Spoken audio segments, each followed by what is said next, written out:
Bueno, seguimos escuchando No te va a gustar, seguimos escuchando esta versión de No te va a gustar y ya vamos a ver por qué. Desecho, salió así, su bravura cobarde, infernal, tristemente aceptada, normal, hizo de eso un defecto. Bueno, y a propósito de lo que estamos escuchando, hoy estamos escuchando No te va a gustar como propuesta musical del programa, porque ayer estuvo en el cilindro. Hablando del pasado, ahí tenés, ¿viste? Un psicólogo encontraría, hablando del pasado. En el Estadio Centenario, y hoy también vuelve a estar, ¿de acuerdo? Ahora, en ese contexto, ahora estamos escuchando Nunca más a mi lado, una versión que conocimos a través de No te va a gustar, pero justamente está versionada. A mí me gustaría, que fue presentada el fin de semana pasado, y me gustaría, Andrea, que además no lo dije ahora, pero lo dije más temprano, es integrante del PASO y de la Red Uruguaya contra la Violencia Doméstica y Sexual, ¿de qué hablamos cuando hablamos de esta versión que ha nucleado a tantas y formidables artistas? Bueno, una propuesta muy linda de la campaña Nunca más a mi lado, que llevamos, cumplimos 10 años y queríamos hacer algo especial para conmemorar esos 10 años y también para pensar los próximos 10. Eso es. Y una de las ideas fue, ¿qué tal si se hace la versión de la canción que le da origen a esta campaña, pero toda hecha con mujeres, ¿no? Con artistas uruguayas. Y ahí nace esa idea, Florencia Núñez se la pone al hombro, con una producción maravillosa, una versión maravillosa que ella va proponiendo y fue invitando distintas artistas, todas se sumaron y eso habla de la importancia que tiene este tema, de lo que mueve y convoca este tema tan duro. Son artistas uruguayas de distintas generaciones, estilos, tipos de música y sin embargo... Sí, son creadoras muy eclécticas, ¿no? Es Exacto, como un abanico bien amplio. Un abanico bien amplio y también convocamos a Cristina Morán para la lectura del texto de Galeano que comienza la canción y la verdad es que fue una experiencia maravillosa porque en ese encuentro fueron 2 o 3 días de grabación donde, nosotros acompañamos también, conversamos mucho, ¿no? Y pudimos de alguna forma sentir que esto es un aporte importante para distintas generaciones, para distintas personas que puedan ver que, este es un tema que hay que atender, hay tanta gente que tendría la posibilidad de tomar tantos otros temas o hacer otras cosas, sin embargo, se junta y se nuclea y da su tiempo, ¿no? Su tiempo y su arte. ¿Dónde el público podrá ver esta versión? Bueno, en este caso la está escuchando aquí en La Mañana en Camino, pero... La canción... Sí, 10 años de un tema que sigue siendo un tema. Esta es la consigna, ¿verdad? Que las movilizó. Sí, la canción completa está en Spotify, pero el videoclip de la canción, que fue el que se presentó el viernes, está en YouTube. Bien. Y está en las redes de nuncamasamilado.org, que es la página. Además de tener ese videoclip, tiene un montón de materiales maravillosos que fueron elaborados con la agencia Go 0100, de la mano de Laura Blois, que es una genia, la creativa número 1 de nuestro país, con un equipo maravilloso también, que estuvieron, llenando la página de contenidos nuevos, que son con los que vamos a trabajar de aquí en más.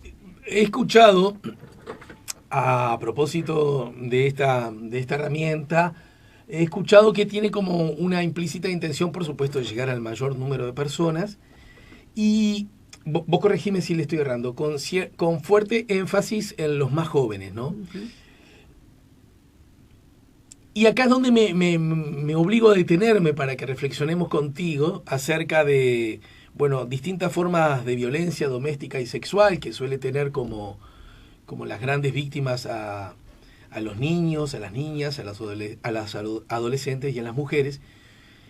En ese contexto, hasta por los años que yo te contaba recién, que ya tenemos encima, de alguna manera, nuestra generación incluso, estamos en la obligación de rever muchas cosas que antes nos parecían o naturales o habituales. El otro día conversé con mi tía, una de mis queridas tías, hermana de mi madre, que que nuestro abuelo, su papá, fue una persona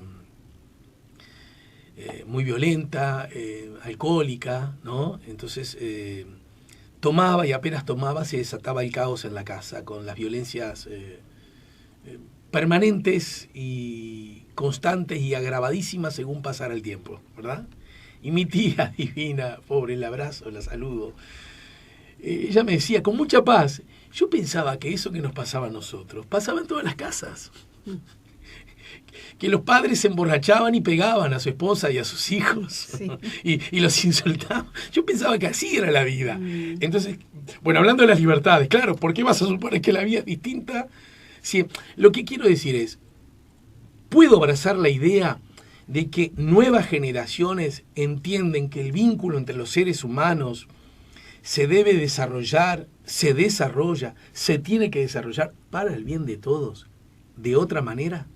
Y si es así, ¿por qué habría que insistir con campañas para los más jóvenes cuando se suponen que no cargan con ese lastre, que han logrado deconstruir cosas que nosotros aprendimos y aprendimos?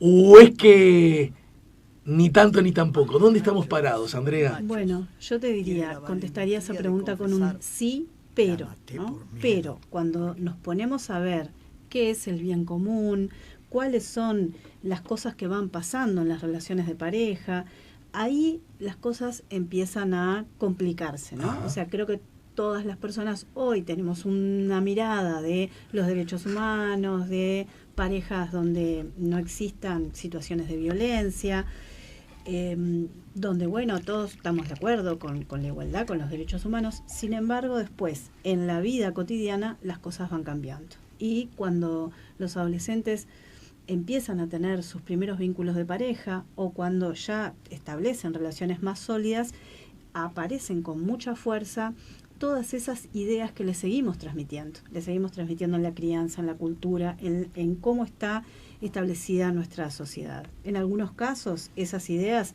están más cercanas a algunas formas de violencia física. En otros casos, están más cercanas a formas de control, formas de limitaciones, de prohibiciones, de celos, que van justificando esas acciones, ¿no? Entonces, es bueno, en realidad yo le digo que no acepte a tal amigo porque a mí me da celos, porque si ella me quiere a mí, ¿por qué lo va a aceptar a él? Si él en definitiva lo único que quiere es tal cosa, ¿no? O ¿por qué se va a poner esa ropa si a mí me hace quedar como un boludo, perdonando por la expresión? Entonces, si ella me Porque quiere, ella que muestra... porque ella se muestra y la van a mirar. Ajá. Entonces, si la van a mirar, ¿en qué lugar voy a quedar yo, que soy el novio? ¿Dónde queda mi masculinidad, mi virilidad? O sea, hay toda una serie de aspectos que hacen a estas relaciones que en definitiva vuelven a ese modelo básico, ¿no? O sea que ese modelo básico, bueno, voy a decir una obviedad, pero déjame igual plantearlo, ni hablar que vive y lucha. Vive y lucha, lamentablemente. A mí lo que me parece fascinante en el sentido literal, no como un juicio de valor, sino fascinante ver cómo sigue ejerciendo su vigencia ese modelo. A pesar de que en el relato, definitivamente, hemos dado avances, el sí pero tuyo, hemos dado avances que se agradecen y nos regocijan, ¿no? Porque por supuesto. a mí me parece qué interesante esto que contás, ¿no? El muchacho que de pronto se siente afectado en su masculinidad, porque si la muchacha luce un escote un tanto generoso, un pantalón demasiado ceñido y se muestra atractiva, que también el tema atractivo merece su discusión, ¿no? Pero, ¿verdad? Desde otra... Digo, es interesante analizar cómo es que surge, che, me estás dejando mal a mí, porque en realidad podría ser lo otro.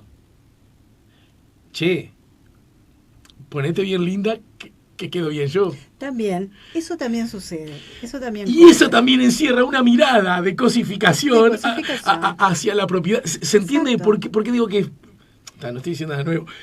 Es complejo el tema, ¿verdad? Un modelo de masculinidad que tiene mucha vigencia todavía, ¿no? Que Rita Tengo una linda casa, un buen auto y una linda mujer. Exacto. Que Rita pero eso tampoco es lo que nos hace bien. De las potencias, claro, exactamente, ¿no? Ella es una antropóloga muy interesante que ella habla de que la masculinidad hegemónica, ese modelo más general, lo que obliga de alguna manera o empuja a los varones es a mostrar su potencia bélica, su potencia sexual, su potencia económica, su potencia social, ¿no? Entonces el varón tiene que demostrar que es exitoso, que puede bancar a su familia, que sexualmente es activo y que va a aceptar todas las invitaciones porque si no va a quedar su masculinidad en cuestión, que si a alguien le falta el honor se va a agarrar a las piñas porque tiene que defenderse. En cambio, para las mujeres no está ese modelo. Para las mujeres el modelo es: nosotras tenemos que ser recatadas, personas de bien, no cruzar ciertos límites, porque si cruzamos ciertos límites y tenemos una sexualidad parecida a la que tienen los varones, somos catalogadas como las trolas, como las locas, como las que nos salimos del lugar. Entonces, ese modelo tiene vigencia. Yo te quería dar como un pequeño ejemplo de una cosa es cambiar las prácticas y otra cosa es cambiar el pensamiento profundo, ¿no? Vos podés, por ejemplo, esto de la corresponsabilidad en la crianza. Vos podés ser un varón que cambia pañales, que entra al parto y que lleva a su bebé al pediatra. Pero eso no garantiza la corresponsabilidad, no garantiza que vos seas realmente corresponsable junto con tu pareja de todo lo necesario para que tu casa y para que tus hijos salgan adelante, ¿no? Entonces, una cosa es cambiar la práctica o el discurso y otra cosa es cambiar la realidad profunda, ¿no? De yo estoy absolutamente convencido que la igualdad entre varones y mujeres o entre distintas identidades de género pasa por dejar atrás todos estos estereotipos, estos prejuicios que terminan siendo machistas, dominantes, opresivos, homofóbicos, transfóbicos. Y bueno, creo que tenemos un camino por delante. De hecho, si vos mirás los últimos femicidios, han sido de gurises muy jóvenes, ¿no? Y eso te asusta, porque vos pensás que ese nivel de violencia, bueno, pueda estar encarnado más en parejas más grandes, ¿no? Que vienen arrastrando este pensamiento, pero cuando vos ves chiquilines de 19, de 20, terminando en esa circunstancia, decís, bueno, acá nos falta un camino bastante largo todavía. Bien, cuando se abordan estos temas, incluso a propósito de declaraciones recientes del senador Manini, se insiste en un concepto sobre el cual me gustaría que nos hables algo, y es la ideología de género, ¿verdad? Vos sostenés que el concepto más adecuado es perspectiva, ¿no es cierto? Y de alguna manera se ha transformado el debate, ha adquirido una característica que yo ni siquiera sé cómo adjetivarla, y es: al que no le gusta el contenido de la perspectiva de género, habla acerca de eso como ideología de género. Y a quienes pensamos que es algo que nos hace bien, repito, yo insisto con esto, Tuana, y usted discúlpeme si yo le agarro el bizcochazo, yo insisto en que esto es justo, no solo porque es justo, que ya alcanza y sobra, sino porque estoy convencido que nos va a hacer bien a todos. Sí, claro. ¿Verdad? Es decir, no solo una parte, a todos. Incluso para sacarnos la mochila de lo que significa el varón que vos señalaste recién, los ítems que hay que cumplir, porque si no dejas de serlo o no sos lo suficiente. Desde ningún lugar de la víctima, eso también es embromado, compartir con esa mochila, ¿verdad? Claro. Lo que quiero decir es esto: ¿por qué ha adquirido tanta importancia la designación de la palabra perspectiva de género o ideología de género? Según tu mirada. Bueno, primero que nada decir que el término ideología de género no tiene ningún asidero científico, o sea, no hay producción teórica que diga, que hable sobre lo que es la ideología de género. Lo que se pretende es generar un concepto que se contraponga o que de alguna manera estigmatice lo que es, sí, un concepto que es teórico, que tiene una construcción teórica de investigación científica de muchos años, que es la perspectiva de género, ¿no? Que es un concepto que en definitiva abre y da luz a poder analizar las relaciones de poder que existen en una sociedad en función de que si tú sos varón o si sos mujer. Entonces, claro, cuando alguien quiere cerrar la banda, por decirlo de alguna manera, o volver a invisibilizar esas relaciones de poder, la manera más fácil es estigmatizar y decir, acá hay una ideología de género que lo que pretende es destruir, que es perversa, cuando en realidad la perspectiva de género es una perspectiva que justamente abre la mirada a esas relaciones de opresión y propone, ¿no? Propone una transformación de esas relaciones de opresión. Pero además hay un entrevero. A ver. Además hay un entrevero enorme, ¿no? Porque yo creo que quienes llevan el término ideología de género, una de las principales cosas que quieren criticar es las identidades de género, ¿no? Quieren ir fuertemente a ese tema, ¿no? De lo que son las identidades de género.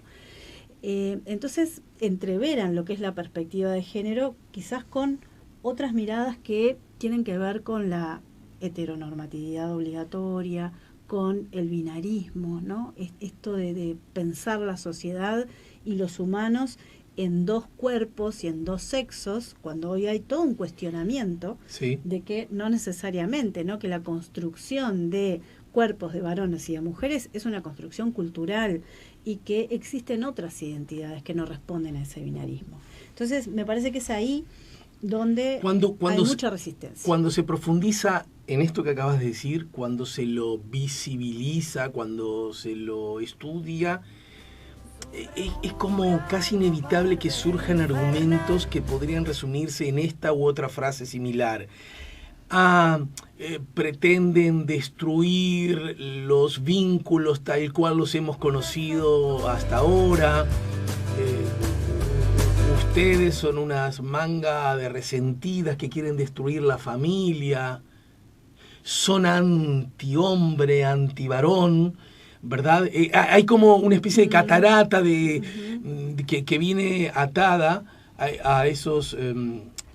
cuando se expresan en estos términos, ¿no? Claro, porque uno lo que está... Y no solo dicho por varones, además, iba a agregar, ¿no? Uno lo que está cuestionando es un modelo, un statu quo, donde existen relaciones de poder y opresión. Entonces, cuando vos cuestionás una relación de poder, quien está en el poder se va a resistir. Ajá. Eso es como algo... El poderoso no quiere perder poder, es poderoso, casi un axioma, ¿no? Exactamente. Nosotros, es lo mismo que cuando hablamos del antirracismo, ¿no? ¿Quién puede decir que es racista? No, nadie es racista, ¿no? Ya nadie lo reivindica, ¿verdad? Claro, todos decimos que somos antirracistas. Ahora, ¿cuántas veces se estigmatiza, ¿no? A las poblaciones afrodescendientes? ¿Cuántas veces somos racistas?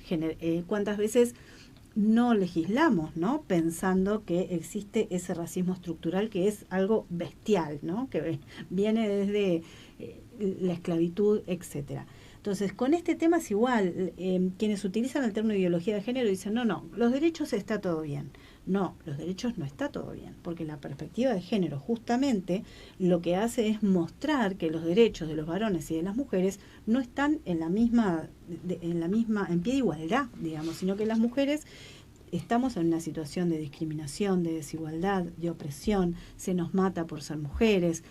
Entonces, la perspectiva de género justamente lo que busca es echar luz a esa situación de enorme desigualdad, de opresión, que es estructural. Por lo tanto, es fundamental tener esos lentes, colocarse esos lentes para poder ver lo que siempre se quiso dejar como escondido o naturalizado. Esto que decía tu tía, ¿no? Yo pensaba que esto era así, que esto era normal, y no estaba muy lejana. Sí, bueno, además seguramente. Porque en muchísimas familias esto era así, el pater familia era el que hacía y deshacía, claro, de la manera que fuera.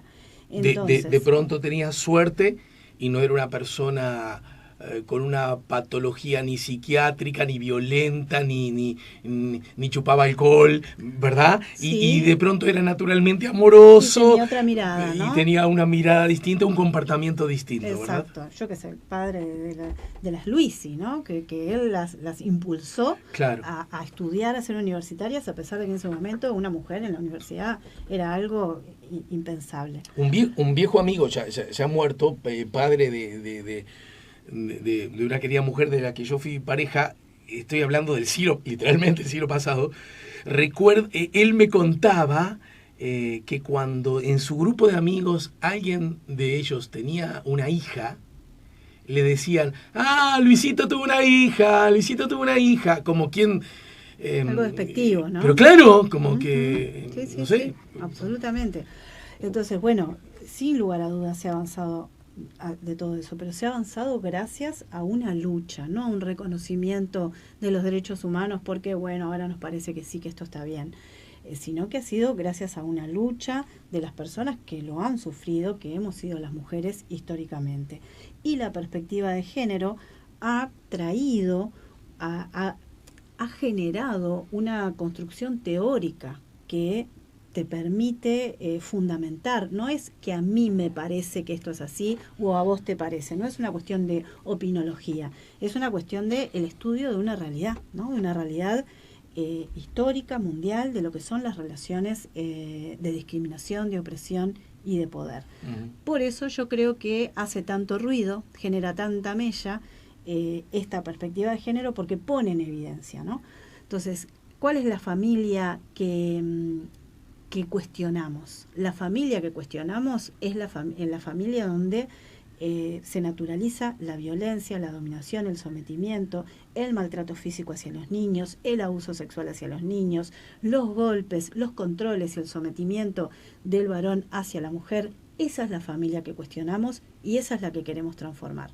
Bajo ningún concepto vamos a aceptar que primero está la familia, a pesar de que dentro de ella ocurran estas vulneraciones gravísimas de los derechos humanos. Sí, el famoso cada casa es un mundo, ¿no? Que era el axioma que permitía las grandes impunidades, ¿no? Es decir, cada casa es un mundo, entonces en ese mundo podían ocurrir las peores cosas y nadie tenía derecho a... Y otro de los grandes capítulos, que me parece que es uno de los que está como más fuertemente resistidos también, tiene que ver con el derecho a la identidad, ¿no? Y la libertad de cada persona de poder ser y expresarse cómo se siente y cómo lo considere, y no porque alguien te imponga que vos naciste con tales órganos, sos mujer, entonces tenés que comportarte así, así, así, así, ¿no? Tu deseo sexual tiene que ser tu ropa tiene que ser esta otra, tu manera de hablar y de ser. Sobre eso, más allá de que seguramente psicólogos sociales, sociólogos, antropólogos,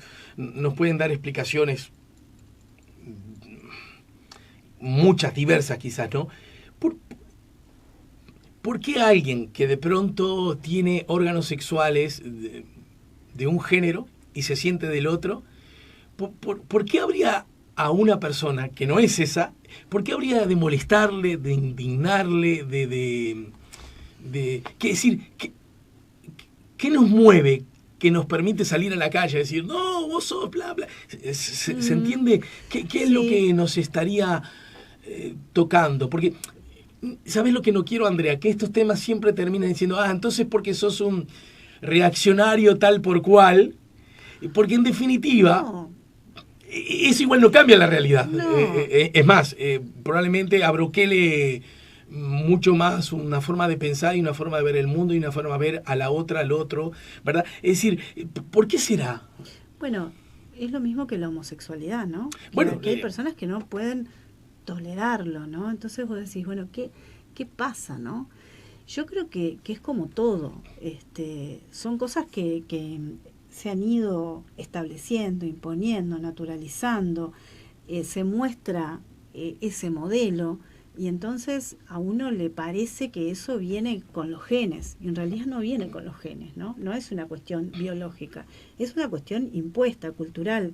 Cuesta cambiar la cabeza, cuesta, ¿no? Abrir y ahora mirar el mundo con otro orden, ¿no? Mirar el mundo con otras formas. Yo creo que algunas personas puede ser el miedo, otras personas puede ser el quedar como sin herramientas para comprender la realidad. Ajá. A otras les puede tocar cuestiones personales, individuales, a otras no perder determinado poder.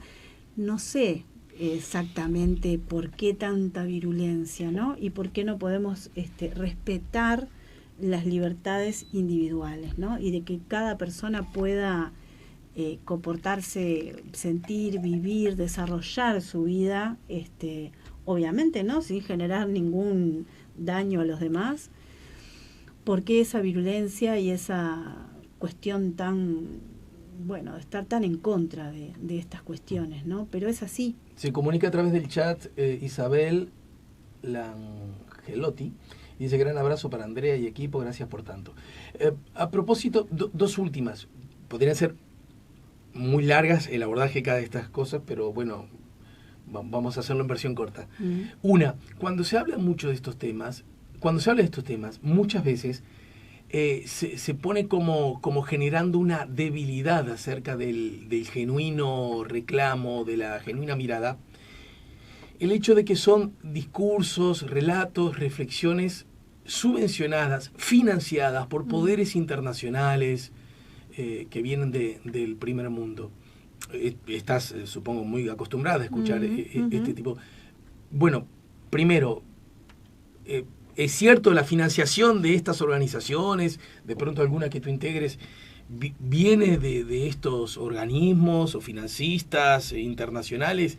Y segundo, ¿por qué crees que haya hincapié en la financiación de estas organizaciones? Yo creo que, bueno, primero no, por lo menos no de las que se andan diciendo por ahí, ¿no? Que Soros, Rockefeller, yo qué sé, bueno, no, por lo menos en la que yo estoy, las nuestras no. El Paso, por ejemplo, tiene...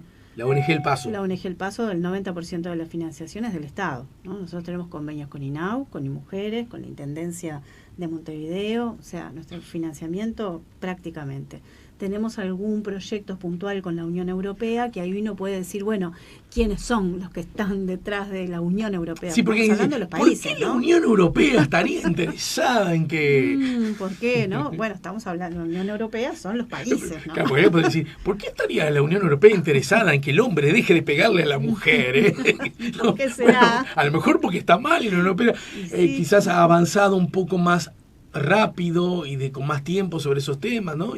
Bueno, y porque la lucha por los derechos, que la hacen las personas que la sufren, no la hace Rockefeller ni Soros, la hacen las personas que la sufren, es una lucha que va ingresando, ¿no? Primero se va armando y organizando socialmente, luego va ingresando en la agenda política, en los políticos, en las leyes, también va permeando en las Naciones Unidas, va permeando en la cooperación internacional. Claro, así se van colocando los temas. Los temas del feminismo se han ido colocando en Naciones Unidas, en la OEA, a través de feministas que hemos ido trabajando, y no al revés, ¿no? Claro. Ni la reina de Inglaterra ni Rockefeller han colocado estos temas. Entonces me parece que ahí siempre suma la teoría conspiranoica, siempre suma eso, ¿no? Decir que hay grandes intereses que están queriendo dominar el mundo y ahora llevar al mundo no sé a qué catástrofe, porque las personas puedan vivir plenamente su libertad, su identidad, pero en fin, eso siempre vende, siempre agarra gente, el miedo, ¿no? Generar siempre como el miedo, nos vamos a extinguir como humanidad si seguimos aceptando que las personas, no sé, los homosexuales se casen. Son cosas que realmente, bueno, me parece que hacen a un pensamiento muy retrógrado. Pero algo así como que, digamos, todos los heterosexuales nos volvamos homosexuales y por lo tanto no tengamos más niños y la humanidad desaparece, bueno, digamos. Esa es una teoría, ¿no? Media loca, porque además el sentido del humano no es reproducirse y que la humanidad siga hasta el fin de los tiempos. Me parece que el sentido de cada persona es el que cada uno le quiera dar. O sea, tener hijos no debería ser el objetivo central de la vida de ninguna persona. Debería ser una elección muy a conciencia, ¿no? Porque se traen hijos al mundo y la verdad es que se genera un sufrimiento tremendo. En el fondo o en el frente o en el costado, no sé, hay debate sobre las libertades, ¿no? En definitiva, claro, es decir, elegir qué es lo que yo quiero y vengo a hacer a la vida, al mundo, ¿no?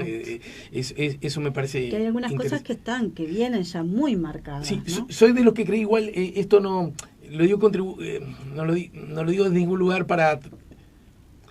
Soy de los que cree que hay algunos miedos que a mí no me cuesta nada entenderlos. Gente con ciertas aprensiones, incluso, porque decías vos, porque al que se le mueve el piso de pronto tiene miedo a quedar en el aire.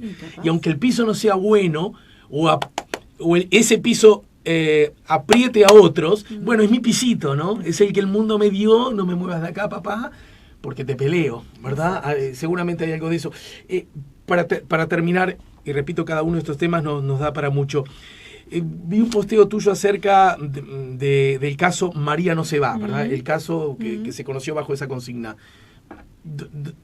¿Dónde estamos parados al día de hoy según la información que vos tenés? Bueno, Voy a dar una información mínima porque cada vez que nosotros hablamos de este caso, el papá toma represalias contra María y su hija, entonces tratamos de hablar poco, pero bueno, lo que sí sabemos es que hace 8 meses que ellas no se podían ver, la niña está con su papá, ellas se veían una vez por semana en un punto de encuentro. Cuando eso se termina, porque son 18 meses, se generó un vacío donde el Poder Judicial español no tomó ninguna medida y eso generó que durante 8 meses no se pudieran ver, porque no había ninguna orden judicial de cómo seguir, solo se hablaban por teléfono. Fue un sufrimiento muy grande al que ya traían ambas.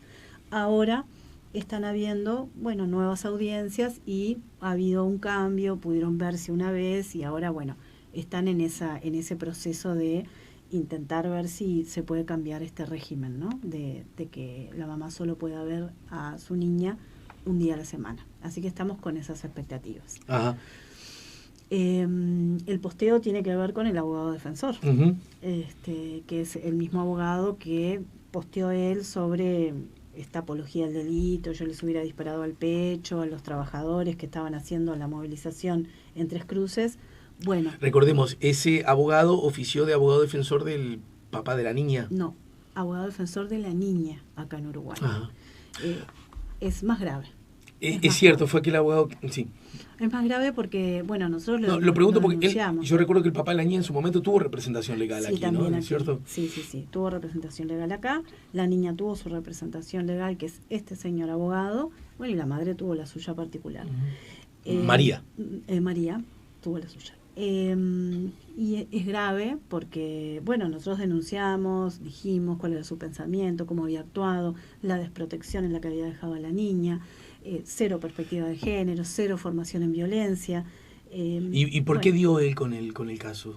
Porque los juzgados acá, los de restitución, se manejan así, o sea, la ley prevé que el juez elija un abogado defensor para el niño, para la niña, que sea independiente, que no responda ni a la madre ni al padre. Entonces lo elige el juez. Para las restituciones internacionales creo que hay 2 abogados que son los que trabajan con los juzgados. Él es uno. Bien, entonces si tuviéramos que resumir y que lo entienda todo el mundo, porque a mí estos asuntos, perdón Andrea, pero la obsesión es que lo entienda la gente. Sí. Y después, entendiendo a la gente verá qué opina con las cosas. Uh-huh. Ustedes, o personas que han visto esto desde muy cerca, organizaciones y personas individualmente, han sostenido siempre una mirada bastante crítica para con el accionar del abogado defensor, Sí. lo que constituye, según la mirada de ustedes, una paradoja o contradicción, ¿no? Uh-huh. Resulta que quien está defendiendo los intereses de la niña, según esta mirada, no los está defendiendo adecuadamente. Exactamente, no lo hizo adecuadamente. Otros gestos, otras conductas, otras acciones de este mismo individuo fundamentan o dan sustento a aquellas miradas críticas que ustedes establecieron. ¿Podríamos resumirlo en esa dirección? Podríamos resumirlo así, exactamente. Nosotras fuimos muy críticas con la acción de él porque él, como defensor de la niña, desestimó absolutamente todas las pruebas que existían y que eran contundentes del posible abuso sexual. Estamos hablando del hombre que públicamente se manifestó que a los sindicalistas habría que haber disparado Exacto. al pecho, ¿no? Sí, exacto. También hay subida una entrevista que habla por sí sola. Él expresa lo que piensa respecto de la violencia, de las mujeres que se escapan con los hijos. O sea, ahí él habla por sí solo de cómo es su pensamiento, que claramente es un pensamiento que no tiene formación en el tema y que desestima lo que son las denuncias de abuso sexual y de violencia. Pero además, la denuncia de violencia quedó probada. O sea, la Suprema Corte, o el Tribunal de Apelaciones más bien, cuando hace su sentencia diciendo que tienen que volver a España, dice que la violencia está probada. Sin embargo, él, como abogado defensor de la niña, la desestima. Entonces vos decís, ¿no? Bueno, los jueces vieron que la violencia estaba aprobada, tomaron en cuenta los informes, y él, que es el abogado defensor de la niña, no. Bueno, ahí realmente decís, esto está preocupante. Hoy, bueno, aparece este posteo, aparece un defensor de familia diciendo que a un trabajador habría que haberle disparado en el pecho. Es muy grave, ¿no? Es muy grave que un defensor de los derechos humanos de las personas diga eso. No, porque incluso, mira que lo estoy pensando en el aire ahora, ¿no? Hoy es tapa de los diarios que el presidente de Peñarol junto con tuvieron que ir a declarar ante la fiscalía por cánticos en un festejo privado, pero que alcanzó dimensión pública, con cánticos habituales, pero en todo caso violentos y deshonrosos para la convivencia pacífica de los seres humanos, ¿no? Sí. Esto luce, por lo menos, de ahí para arriba, ¿no? De ahí para arriba. Igual yo, esto de que se haya archivado el caso, realmente me parece decepcionante, me parece hipócrita, porque bueno, cuando hay un muerto en el fútbol, cuando hay un problema, es un escándalo mundial, se para todo, tapa, ¿no? De diario. Recuerdo cuando le tiraron la garrafa aquella al policía, un tremendo escándalo que está bien, corresponde.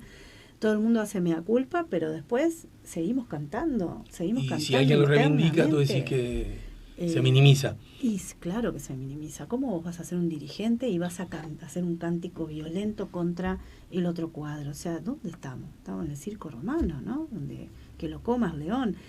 Es como que, bueno, creo que hay una gran hipocresía. Por eso te decía, avanzamos en términos de lo políticamente correcto, pero en la realidad, en nuestra realidad y fuero íntimo, si seguimos cantando, ojalá que los maten a todos, o seguimos diciendo, habría que dispararle al pecho a un trabajador, bueno, nos está mostrando de que a nuestra sociedad le falta un camino muy largo. Andrea Tuana, de ONG El Paso y además integrante de la Red Uruguaya contra la Violencia Doméstica y Sexual, gracias por el tiempo. A ti, un placer siempre.